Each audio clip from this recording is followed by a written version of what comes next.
নমস্কাৰ সকলোকে আমাৰ অন্য এটা ভিডিঅ'লৈ স্বাগতম জনালো। মই হৈছোঁ পবিত্ৰ বৰা আৰু আপোনালোকে চাই আছে ষ্টাডি উইথ পবিত্ৰ। আজিৰ ভিডিঅ'টোত আমি এখন মক টেষ্ট পেপাৰ লৈ আহিছোঁ। এইটো 6 নম্বৰ মক টেষ্ট পেপাৰ। যদি আগৰ কেইখন চোৱা নাই তেন্তে গৈ চাব, ডেছক্ৰিপশ্যনে লিংকবোৰ দিয়া থাকিব।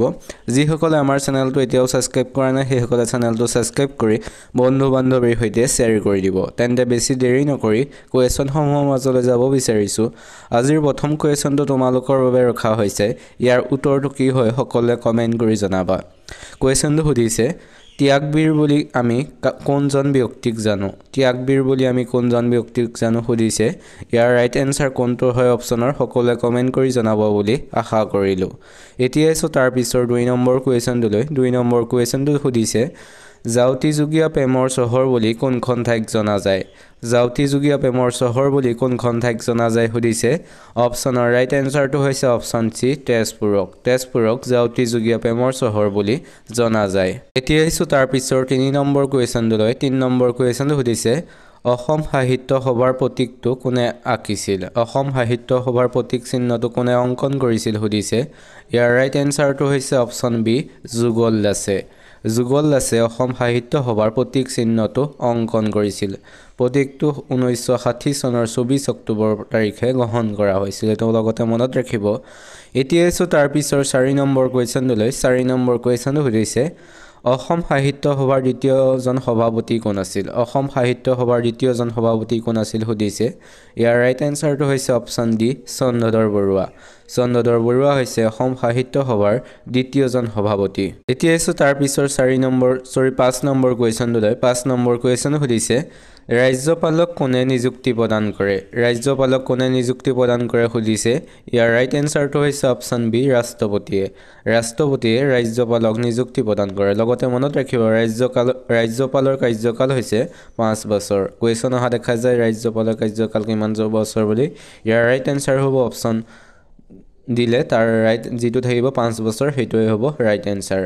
এতিয়া আছোঁ তাৰপিছত 6 নম্বৰ কুৱেশ্যনটোলৈ। 6 নম্বৰ কুৱেশ্যনটো সুধিছে,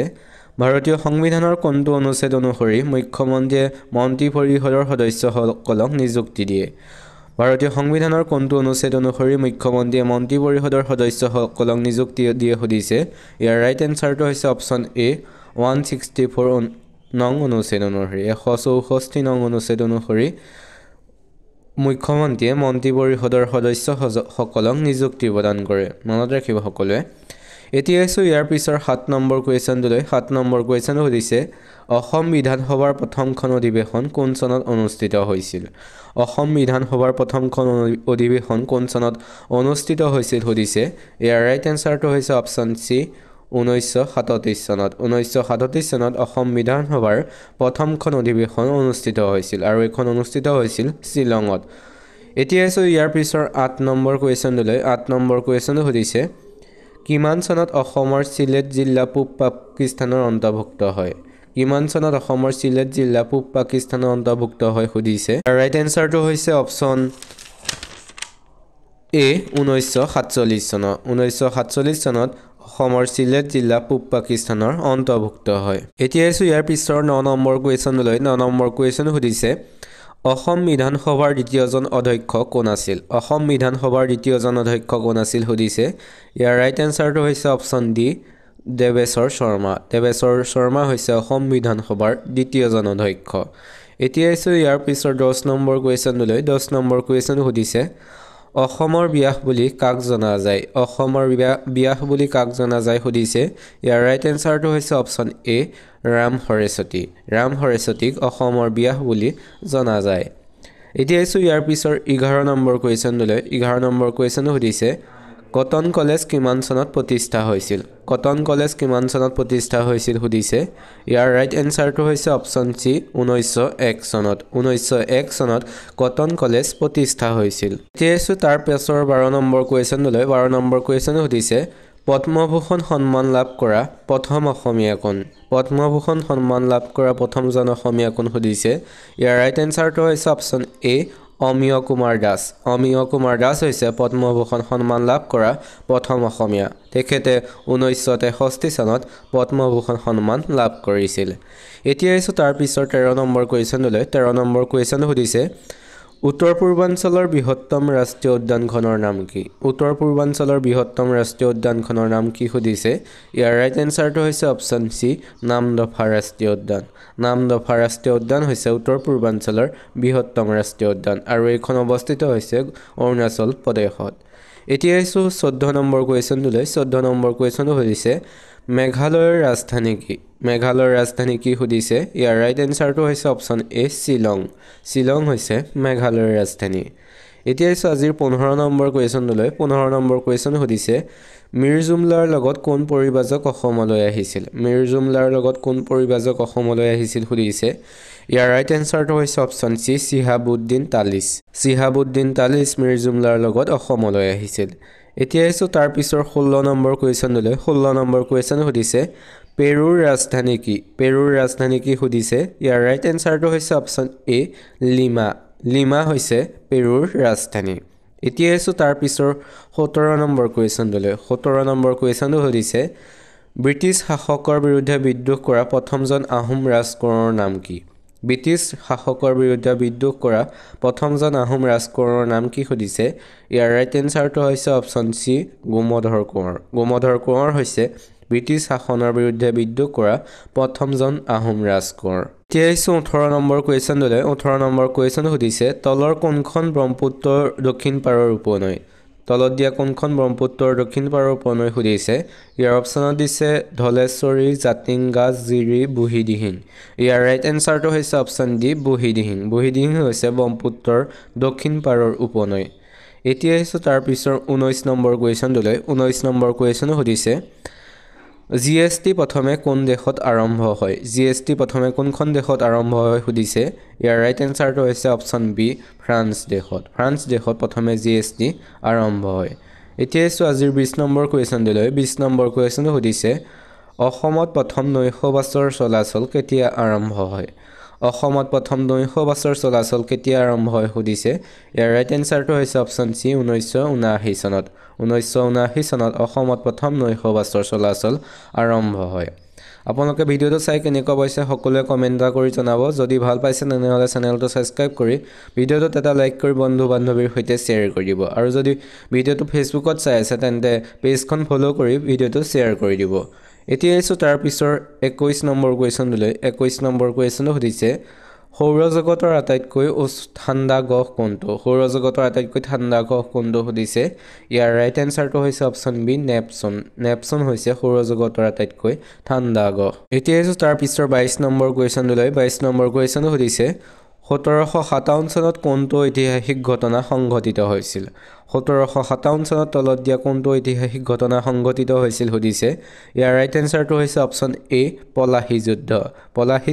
1757 চনত যেহেতু সংঘটিত হৈছিল গতিকে 1757 চনত পলাশী যুদ্ধ ঐতিহাসিক ঘটনা সংঘটিত হৈছিল এতিয়া আছো তাৰ পিছত 23 নম্বৰ কুৱেশ্যনলৈ 23 নম্বৰ কুৱেশ্যন সুধিছে ভাৰতীয়সকলৰ বাবে স্বৰাজৰ দাবী পোনপ্ৰথমে কোনে উত্থাপন কৰিছিল সুধিছে ইয়াৰ ৰাইট এনসাৰটো হৈছে অপচন এ দাদাভাই নৌৰোজীয়ে ভাৰতীয়সকলৰ বাবে প্ৰথম স্বৰাজৰ দাবী উত্থাপন কৰিছিল এতিয়া আছো ইয়াৰ পিছত 24 নম্বৰ কুৱেশ্যনলৈ 24 নম্বৰ কুৱেশ্যন সুধিছে কোন বৰ্ষত আকবৰ আৰু হিমুৰ মাজত পানিপথৰ দ্বিতীয় যুদ্ধ সংঘটিত হৈছিল সুধিছে ইয়াৰ ৰাইট এনসাৰটো হৈছে অপচন ডি 1556 চনত আকবৰ আৰু হিমুৰ মাজত পানিপথৰ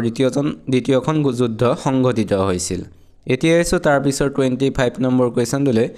25 নম্বৰ কুৱেশ্যন সুধিছে আগ্ৰাৰ বিখ্যাত মতি মছজিদ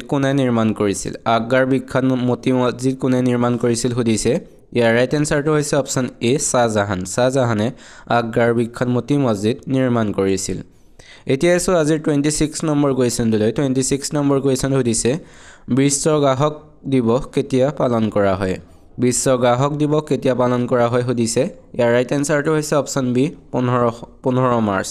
15 মাৰ্চ তাৰিখে বিশ্ব গ্ৰাহক দিৱস পালন কৰা হয় এতিয়া আছো তাৰ পিছৰ 27 নম্বৰ কুৱেশ্যনটোলৈ 27 নম্বৰ কুৱেশ্যন সুধিছে মহাত্মা গান্ধীৰ সমাধিস্থলক কি বুলি জনা যায় সুধিছে ইয়াৰ ৰাইট এনসাৰটো হৈছে অপচন এ ৰাজঘাট মহাত্মা গান্ধীৰ সমাধিস্থলক ৰাজঘাট বুলি জনা যায় এতিয়া আছে তাৰ পিছৰ 28 নম্বৰ কুৱেশ্যনটোলৈ 28 নম্বৰ কুৱেশ্যনটো সুধিছে ব্ৰকেন উইং কোনে ৰচনা কৰিছিল ব্ৰকেন উইংছ কোনে ৰচনা কৰিছিল সুধিছে ইয়াৰ ৰাইট এনসাৰটো হৈছে অপচন সি সৰোজনী নাইডুৱে ব্ৰকেন উইংছ ৰচনা কৰিছিল এতিয়া আছে তাৰ পিছৰ 29 নম্বৰ কুৱেশ্যনটোলৈ 29 নম্বৰ কুৱেশ্যন সুধিছে হোৱাংহো নদীখন কোনখন দেশত অৱস্থিত হোৱাংহো নদীখন কোনখন দেশত অৱস্থিত সুধিছে ইয়াৰ ৰাইট এনসাৰটো হৈছে অপচন বি চীন দেশত হোৱাংহো নদীখন অৱস্থিত এতিয়া আছে ইয়াৰ পিছৰ 30 নম্বৰ কুৱেশ্যনলৈ 30 নম্বৰ কুৱেশ্যনটো সুধিছে ইণ্ডোনেছিয়াৰ মুদ্ৰাৰ নাম কি সুধিছে ইয়াৰ ৰাইট এনসাৰটো হৈছে অপচন এ ৰুপিয়া হৈছে ইণ্ডোনেছিয়াৰ মুদ্ৰাৰ নাম এতিয়া আছে তাৰ পিছৰ কুৱেশ্যনলৈ তাৰ পিছৰ কুৱেশ্যনটো সুধিছে কোনজন ৰজাৰ মৃত্যুৰ লগে লগে বৰ্মন বংশৰ ৰাজত্ব অন্ত পৰিছিল কোনজন ৰজাৰ মৃত্যুৰ লগে লগে বৰ্মন বংশৰ ৰাজত্ব অন্ত পৰিছিল সুধিছে ইয়াৰ ৰাইট এনসাৰটো হৈছে অপচন সি ভাস্কৰ বৰ্মনৰ মৃত্যুৰ লগে লগে বৰ্মন বংশৰ ৰাজত্ব অন্ত পৰিছিল আমি যদি ভাস্কৰ বৰ্মনৰ বিষয়ে চাওঁ যে ভাস্কৰ বৰ্মনে হৈছে বৰ্মন বংশৰ শ্ৰেষ্ঠ ৰজা আৰু তেওঁৰ দিনতে চীনা পৰিব্ৰাজক হিউৱেনচাং ভাৰতলৈ আহিছিল ইয়াত দুটা কুৱেশ্যন তোমালোকে ভালদৰে আহিব পাৰে মনত ৰাখিব আহি থকা যেহেতু দেখা যায় যে বৰ্মন বংশৰ শ্ৰেষ্ঠ ৰজা কোন ইয়াৰ ৰাইট এনসাৰ হ'ব ভাস্কৰ বৰ্মন আৰু যদি আহে কাৰ দিনত চীনা পৰিব্ৰাজক হিউৱেনচাং ভাৰতলৈ আহিছিল ইয়াৰ ৰাইট এনসাৰটো হৈছে ভাস্কৰ বৰ্মনৰ ৰাজত্বকালত এতিয়া আছে তাৰ পিছৰ কুৱেশ্যনলৈ তাৰ পিছৰ কুৱেশ্যনটো সুধিছে অশ্বমেধ যজ্ঞ অনুষ্ঠিত কৰা কামৰূপৰ প্ৰথমগৰাকী ৰজাৰ নাম কি অশ্বমেধ যজ্ঞ অনুষ্ঠিত কৰা কামৰূপৰ প্ৰথমগৰাকী ৰজাৰ নাম কি সুধিছে ইয়াৰ ৰাইট এনসাৰটো হৈছে অপচন এ মহেন্দ্ৰ বৰ্মন হৈছে অশ্বমেধ যজ্ঞ অনুষ্ঠিত কৰা কামৰূপৰ প্ৰথমগৰাকী ৰজা এতিয়া আছে তাৰ পিছৰ কুৱেশ্যনলৈ তাৰ পিছৰ কুৱেশ্যনটো হৈছে অসমৰ একমাত্ৰ চিমেণ্ট কাৰখানাটো ক'ত অৱস্থিত সুধিছে ইয়াৰ ৰাইট এনসাৰটো হৈছে অপচন বি বোকাজানত অসমৰ একমাত্ৰ চিমেণ্ট কাৰখানাটো অৱস্থিত এতিয়া আছে তাৰ পিছৰ কুৱেশ্যনলৈ তাৰ পিছৰ কুৱেশ্যনটো সুধিছে মৌৰ্য সাম্ৰাজ্যৰ প্ৰতিষ্ঠাপক কোন আছিল সুধিছে ইয়াৰ ৰাইট এনসাৰটো হৈছে অপচন সি চন্দ্ৰগুপ্ত মৌৰ্য হৈছে মৌৰ্য সাম্ৰাজ্যৰ প্ৰতিষ্ঠাপক এতিয়া আছে তাৰ পিছৰ 35 নম্বৰ কুৱেশ্যনলৈ 35 নম্বৰ কুৱেশ্যন সুধিছে ভাৰতৰ নেপোলিয়ন বুলি কাক জনা যায় সুধিছে ইয়াৰ ৰাইট এনসাৰটো হৈছে অপচন ডি সমুদ্ৰগুপ্তক ভাৰতৰ নেপোলিয়ন বুলি জনা যায় এতিয়া আছে তাৰ পিছৰ 36 নম্বৰ কুৱেশ্যনলৈ 36 নম্বৰ কুৱেশ্যন সুধিছে বিখ্যাত গ্ৰন্থ ৰামচৰিত মানসৰ লেখক কোন সুধিছে ইয়াৰ এনসাৰটো হৈছে অপচন এ তুলসীদাস হৈছে বিখ্যাত গ্ৰন্থ ৰামচৰিত মানসৰ লেখক এতিয়া আছে তাৰ পিছৰ 37 নম্বৰ কুৱেশ্যনলৈ 37 নম্বৰ কুৱেশ্যন সুধিছে মুছলিম লীগ কিমান চনত গঠন হৈছিল সুধিছে ইয়াৰ ৰাইট এনসাৰটো হৈছে অপচন বি 1906 চনত মুছলিম লীগ গঠন হৈছিল এতিয়া আছে তাৰ পিছৰ 38 নম্বৰ কুৱেশ্যনলৈ 38 নম্বৰ কুৱেশ্যন সুধিছে কোন চনত জালিয়ানৱালাবাগৰ হত্যাকাণ্ড সংঘটিত হৈছিল সুধিছে ইয়াৰ ৰাইট এনসাৰটো হৈছে অপচন সি 1919 চনত জালিয়ানৱালাবাগৰ হত্যাকাণ্ড সংঘটিত হৈছিল এতিয়া আছে তাৰ পিছৰ 39 নম্বৰ কুৱেশ্যনলৈ 39 নম্বৰ কুৱেশ্যন সুধিছে বিহাৰৰ ৰাজধানী কি সুধিছে ইয়াৰ ৰাইট এনসাৰটো হৈছে অপচন বি পাটনা হৈছে বিহাৰৰ ৰাজধানী এতিয়া আছে আজিৰ শেষৰ কুৱেশ্যনটো অৰ্থাৎ 40 নম্বৰ কুৱেশ্যনলৈ 40 নম্বৰ কুৱেশ্যন সুধিছে ত্ৰিপুৰাৰ ৰাজধানী কি সুধিছে ইয়াৰ ৰাইট এনসাৰটো হৈছে অপচন সি আগৰতলা হৈছে ত্ৰিপুৰাৰ ৰাজধানী এতিয়া আহক আমি আসাম জিকেৰ অন্য কেইটামান কুৱেশ্যন আলোচনা কৰোঁ কুৱেশ্যনটো সুধিছে অসমৰ স্বাস্থ্য সেৱাৰ ক্ষেত্ৰত কোনখন জিলাই প্ৰথম স্থান লাভ কৰে সুধিছে এইটো কাৰেণ্ট এফেয়াৰ্ছৰ কুৱেশ্যন গতিকে ইয়াৰ ৰাইট এনসাৰটো হৈছে অপচন সি কাছাৰ জিলাই স্বাস্থ্য সেৱাৰ ক্ষেত্ৰত প্ৰথম স্থান লাভ কৰে এতিয়া আহিছোঁ 2 নম্বৰ কুৱেশ্যনটোলৈ 2 নম্বৰ কুৱেশ্যনটো সুধিছে অসম চৰকাৰে বছৰি কোন তাৰিখে লোক কল্যাণ দিৱস পালন কৰে সুধিছে ইয়াৰ ৰাইট এনসাৰটো হৈছে অপচন এ 5 আগষ্ট তাৰিখে অসম চৰকাৰে লোক কল্যাণ দিৱস পালন কৰে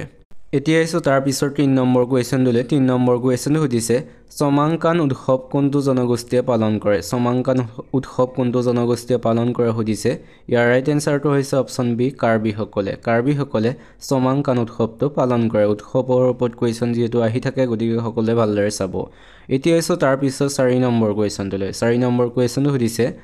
মাধৱদেৱে ৰচনা কৰা বৰগীতৰ সংখ্যা কিমান মাধৱদেৱে ৰচনা কৰা বৰগীতৰ সংখ্যা কিমান সুধিছে ইয়াৰ ৰাইট এনসাৰটো হৈছে অপচন এ 191টা হৈছে মাধৱদেৱে ৰচনা কৰা বৰগীতৰ সংখ্যা এতিয়া আহিছোঁ তাৰ পিছৰ 5 নম্বৰ কুৱেশ্যনটোলৈ 5 নম্বৰ কুৱেশ্যনটো সুধিছে প্ৰথম অসমীয়া বুৰঞ্জীমূলক উপন্যাসখনৰ নাম কি প্ৰথম অসমীয়া বুৰঞ্জীমূলক উপন্যাসখনৰ নাম কি সুধিছে ইয়াৰ ৰাইট এনসাৰটো হৈছে অপচন ডি ভানুমতী হৈছে প্ৰথম অসমীয়া বুৰঞ্জীমূলক উপন্যাস এতিয়া আহিছোঁ তাৰ পিছৰ 6 নম্বৰ কুৱেশ্যনটোলৈ 6 নম্বৰ কুৱেশ্যনটো সুধিছে উচ্চতম ন্যায়ালয়ৰ মুখ্য ন্যায়াধীশ হোৱা প্ৰথম অসমীয়াজনৰ নাম কি উচ্চতম ন্যায়ালয়ৰ ন্যায়াধীশ হোৱা প্ৰথম অসমীয়া ব্যক্তিজনৰ নাম কি সুধিছে ইয়াৰ ৰাইট এনসাৰটো হৈছে অপচন এ পাৰ্বতী কুমাৰ গোস্বামী হৈছে উচ্চতম ন্যায়ালয়ৰ মুখ্য ন্যায়াধীশ হোৱা প্ৰথম অসমীয়া এতিয়া আহিছোঁ তাৰ পিছৰ 7 নম্বৰ কুৱেশ্যনটোলৈ 7 নম্বৰ কুৱেশ্যনটো সুধিছে প্ৰথম অসমীয়া চলচ্চিত্ৰ নিৰ্মাতাজনৰ নাম কি প্ৰথম অসমীয়া চলচ্চিত্ৰ নিৰ্মাণ কৰাজনৰ নাম কি সুধিছে ইয়াৰ ৰাইট এনসাৰটো হৈছে অপচন সি জ্যোতিপ্ৰসাদ আগৰৱালা হৈছে প্ৰথম অসমীয়া চলচ্চিত্ৰ নিৰ্মাতা এতিয়া আহিছোঁ তাৰ পিছৰ 8 নম্বৰ কুৱেশ্যনটোলৈ 8 নম্বৰ কুৱেশ্যনটো সুধিছে কোনজন ৰজাৰ মৃত্যুৰ লগে লগে বৰ্মন বংশৰ ৰাজত্ব অন্ত পৰিছিল কোনজন ৰজাৰ মৃত্যুৰ লগে লগে বৰ্মন ৰাজবংশৰ অন্ত পৰিছিল সুধিছে ইয়াৰ ৰাইট এনসাৰটো হৈছে অপচন বি ভাস্কৰ বৰ্মনৰ মৃত্যুৰ লগে লগে বৰ্মন বংশৰ ৰাজত্ব অন্ত পৰিছিল এতিয়া আহিছোঁ তাৰ পিছৰ 9 নম্বৰ কুৱেশ্যনটোলৈ 9 নম্বৰ কুৱেশ্যনটো সুধিছে পাল বংশৰ প্ৰথমগৰাকী ৰজা কোন আছিল সুধিছে ইয়াৰ ৰাইট এনসাৰটো হৈছে অপচন বি ব্ৰহ্মপাল হৈছে পাল ৰাজবংশৰ প্ৰথমগৰাকী ৰজা এতিয়া আহিছোঁ তাৰ পিছৰ 10 নম্বৰ কুৱেশ্যনটোলৈ 10 নম্বৰ কুৱেশ্যন সুধিছে আহোমৰ প্ৰথম ৰাজধানী ক'ত আছিল সুধিছে ইয়াৰ ৰাইট এনসাৰটো কি হয় সকলোৱে কমেন্ট কৰিব 10 নম্বৰটোৰ ৰাইট এনসাৰ কি হয় সকলোৱে কমেন্ট কৰি জনাব এইটো যেটো এটা সাধাৰণ কুৱেশ্যন ইয়াৰ এনসাৰটো সকলোৱে জানিবই চাগে গতিকে সকলোৱে কমেন্ট কৰি জনাব আহোমৰ প্ৰথম ৰাজধানী ক'ত আছিল এতিয়া আহিছোঁ 11 নম্বৰ কুৱেশ্যনলৈ 11 নম্বৰ কুৱেশ্যন সুধিছে অসমৰ একমাত্ৰ সিমেন্ট কাৰখানাটো ক'ত অৱস্থিত সুধিছে ইয়াৰ ৰাইট এনসাৰটো হৈছে অপচন সি বোকাজানত অসমৰ একমাত্ৰ সিমেন্ট কাৰখানাটো অৱস্থিত এতিয়া আহিছোঁ তাৰ পিছৰ 12 নম্বৰ কুৱেশ্যনলৈ 12 নম্বৰ কুৱেশ্যন সুধিছে অসমৰ দক্ষিণ সীমাৰে পাৰ হৈ যোৱা অক্ষৰেখাডালৰ নাম কি সুধিছে ইয়াৰ ৰাইট এনসাৰটো হৈছে অপচন বি কৰ্কটক্ৰান্তি ৰেখাডাল অসমৰ দক্ষিণ সীমাৰে পাৰ হৈ গৈছে এতিয়া আহিছোঁ তাৰ পিছৰ 13 নম্বৰ কুৱেশ্যনলৈ 13 নম্বৰ কুৱেশ্যন সুধিছে অসমৰ কোনখন জিলাত বৰ্তমান জনসংখ্যা আটাইতকৈ কম সুধিছে ইয়াৰ ৰাইট এনসাৰটো হৈছে অপচন এ ডিমা হাছাও জিলাত বৰ্তমান জনসংখ্যা আটাইতকৈ কম এতিয়া আহিছোঁ তাৰ পিছৰ 14 নম্বৰ কুৱেশ্যনটোলৈ 14 নম্বৰ কুৱেশ্যন সুধিছে কোনজন সাহিত্যিকক আমি উপন্যাস সম্ৰাট বুলি জানো সুধিছে ইয়াৰ ৰাইট এনসাৰটো হৈছে অপচন সি ৰজনীকান্ত বৰদলৈক উপন্যাস সম্ৰাট বুলি জনা যায় এটো মনত ৰাখিব এতিয়া আছে 15 নম্বৰ কুৱেশ্যনটোলৈ 15 নম্বৰ কুৱেশ্যন সুধিছে অসমৰ প্ৰথমজন চাহ খেতিয়কৰ নাম কি সুধিছে ইয়াৰ ৰাইট এনসাৰটো হৈছে অপচন এ মণিৰাম দেৱান হৈছে অসমৰ প্ৰথমজন চাহ খেতিয়ক এতিয়া আছে 16 নম্বৰ কুৱেশ্যনটোলৈ 16 নম্বৰ কুৱেশ্যন সুধিছে অসমৰ প্ৰথমখন কৃষি বিশ্ববিদ্যালয় কিমান চনত স্থাপিত হৈছিল সুধিছে ইয়াৰ ৰাইট এনসাৰটো হৈছে অপচন সি 1968 চনত 1968 চনত অসমৰ প্ৰথমখন কৃষি বিশ্ববিদ্যালয় স্থাপিত হৈছিল আৰু এইখন হৈছিল যোৰহাট কৃষি বিশ্ববিদ্যালয় এতিয়া আহিছোঁ তাৰ পিছৰ 17 নম্বৰ কুৱেশ্যনটোলৈ 17 নম্বৰ কুৱেশ্যন সুধিছে মহাভৈৰৱ মন্দিৰ অসমৰ ক'ত অৱস্থিত সুধিছে ইয়াৰ ৰাইট এনসাৰটো হৈছে অপচন ডি তেজপুৰত মহাভৈৰৱ মন্দিৰ অৱস্থিত এতিয়া আহিছোঁ তাৰ পিছৰ 18 নম্বৰ কুৱেশ্যনটোলৈ 18 নম্বৰ কুৱেশ্যনটো সুধিছে পবিতৰা অভয়াৰণ্য কোন জিলাত অৱস্থিত সুধিছে ইয়াৰ ৰাইট এনসাৰটো হৈছে অপচন বি মৰিগাঁও জিলাত পবিতৰা অভয়াৰণ্য এখন অৱস্থিত এতিয়া আহিছোঁ তাৰ পিছৰ 19 নম্বৰ কুৱেশ্যনটোলৈ 19 নম্বৰ কুৱেশ্যন সুধিছে জয়মতী চলচ্চিত্ৰৰ পৰিচালক কোন আছিল জয়মতী চলচ্চিত্ৰৰ পৰিচালক কোন আছিল সুধিছে ইয়াৰ ৰাইট এনসাৰটো হৈছে অপচন এ জ্যোতিপ্ৰসাদ আগৰৱালা আছিল জয়মতী চলচ্চিত্ৰৰ পৰিচালক আৰু জয়মতীখন মুক্তি লাভ কৰিছিল 1935 চনত এতিয়া আহিছোঁ তাৰ পিছৰ 20 নম্বৰ কুৱেশ্যনটোলৈ 20 নম্বৰ কুৱেশ্যন সুধিছে সতী বেউলা ছবিখনে কিমান চনত মুক্তি লাভ কৰিছিল সতী বেউলা ছবিখনে কিমান চনত মুক্তি লাভ কৰিছিল সুধিছে ইয়াৰ ৰাইট এনসাৰটো হৈছে অপচন সি 1954 চনত 1954 চনত সতী বেউলা ছবিখনে মুক্তি লাভ কৰিছিল আজিৰ ভিডিওটো চাই কেনেকুৱা পাইছা সকলোৱে কমেন্ট কৰি জনাবা যদি ভাল পাইছা তেনেহলে চেনেলটো সাবস্ক্ৰাইব কৰি ভিডিওটো এটা লাইক কৰি বন্ধু বান্ধৱীৰ সৈতে শ্বেয়াৰ কৰি দিবা এতিয়া হৈছে তাৰ পিছৰ 21 নম্বৰ কুৱেশ্যনটোলৈ 21 নম্বৰ কুৱেশ্যন সুধিছে প্ৰথম অসমীয়া ৰঙীন চলচ্চিত্ৰখনৰ নাম কি প্ৰথম অসমীয়া ৰঙীন ছবিখনৰ নাম কি সুধিছে ইয়াৰ ৰাইট এনসাৰটো হৈছে অপচন এ ভাইটি হৈছে প্ৰথম অসমীয়া ৰঙীন ছবি এতিয়া হৈছে তাৰ পিছৰ 22 নম্বৰ কুৱেশ্যনটোলৈ 22 নম্বৰ কুৱেশ্যন সুধিছে কৰম পূজা কোনটো জনগোষ্ঠীয়ে পালন কৰে সুধিছে ইয়াৰ ৰাইট এনসাৰটো হৈছে অপচন সি চাহ জনগোষ্ঠীৰ লোকসকলে কৰম পূজাটো পালন কৰে এতিয়া হৈছে 23 নম্বৰ কুৱেশ্যনটোলৈ 23 নম্বৰ কুৱেশ্যন সুধিছে অসম মহিলা বিশ্ববিদ্যালয় কোন ঠাইত অৱস্থিত সুধিছে ইয়াৰ ৰাইট এনসাৰটো হৈছে অপচন বি যোৰহাট জিলাত অসম মহিলা বিশ্ববিদ্যালয়খন অৱস্থিত এতিয়া হৈছে 24 নম্বৰ কুৱেশ্যনটোলৈ 24 নম্বৰ কুৱেশ্যন সুধিছে দাদা চাহেব ফাল্কে বঁটা পোৱা প্ৰথম অসমীয়া গৰাকী কোন দাদা চাহেব ফাল্কে বঁটা লাভ কৰা প্ৰথম গৰাকী অসমীয়া কোন সুধিছে ইয়াৰ ৰাইট এনসাৰটো হৈছে অপচন এ ভূপেন হাজৰিকা হৈছে দাদা চাহেব ফাল্কে বঁটা লাভ কৰা প্ৰথমজন অসমীয়া এতিয়া তাৰ পিছৰ 25 নম্বৰ কুৱেশ্যনটোলৈ 25 নম্বৰ কুৱেশ্যন সুধিছে অসমৰ কোন ঠাইত পোৱামক্কা আৰু হয়গ্ৰীৱ মাধৱ মন্দিৰ অৱস্থিত সুধিছে ইয়াৰ ৰাইট এনসাৰটো হৈছে অপচন বি হাজোত পোৱামক্কা আৰু হয়গ্ৰীৱ মাধৱ মন্দিৰ অৱস্থিত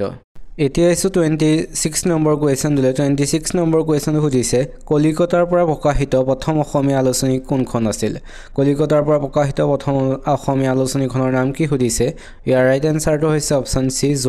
জোনাকী কাকতখন হৈছে কলিকতাৰ পৰা প্ৰকাশিত প্ৰথম অসমীয়া আলোচনী এতিয়া আহিছোঁ তাৰ পিছৰ 27 নম্বৰ কুৱেশ্যনটোলৈ 27 নম্বৰ কুৱেশ্যন সুধিছে গুৱাহাটী দূৰদৰ্শন কেন্দ্ৰ কেতিয়া প্ৰতিষ্ঠা হৈছিল সুধিছে ইয়াৰ ৰাইট এনসাৰটো হৈছে অপচন এ 1982 চনত গুৱাহাটী দূৰদৰ্শন কেন্দ্ৰ প্ৰতিষ্ঠা হৈছিল এতিয়া আছে তাৰ পিছৰ 28 নম্বৰ কুৱেশ্যনটোলৈ 28 নম্বৰ কুৱেশ্যন সুধিছে কোন চনত শৰাইঘাটৰ যুদ্ধ সংঘটিত হৈছিল সুধিছে ইয়াৰ ৰাইট এনসাৰটো হৈছে অপচন বি 1671 চনত শৰাইঘাটৰ যুদ্ধ সংঘটিত হৈছিল এতিয়া তাৰ পিছৰ 29 নম্বৰ কুৱেশ্যনটোলৈ 29 নম্বৰ কুৱেশ্যন সুধিছে নৰকাসুৰে কোনটো বংশ প্ৰতিষ্ঠা কৰিছিল সুধিছে ইয়াৰ ৰাইট এনসাৰটো হৈছে অপচন ডি ভৌম বংশ নৰকাসুৰে ভৌম ৰাজবংশৰ প্ৰতিষ্ঠা কৰিছিল এতিয়া তাৰ পিছৰ 30 নম্বৰ কুৱেশ্যনটোলৈ 30 নম্বৰ কুৱেশ্যন সুধিছে কুমাৰ ৰজা উপাধি কাক প্ৰদান কৰা হৈছিল কুমাৰ ৰজা উপাধি কাক দিয়া হৈছিল সুধিছে ইয়াৰ ৰাইট এনসাৰটো হৈছে অপচন বি ভাস্কৰ বৰ্মনক কুমাৰ ৰজা হিচাপে জনা গৈছিল এইকেইটা আছিল আজিৰ কুৱেশ্যন কেনেকুৱা পালে সকলোৱে কমেন্ট কৰি জনাব যদি ভাল পালে তেনেহলে চেনেলটো সাবস্ক্ৰাইব কৰি বন্ধু বান্ধৱীৰ সৈতে শ্বেয়াৰ কৰি দিবা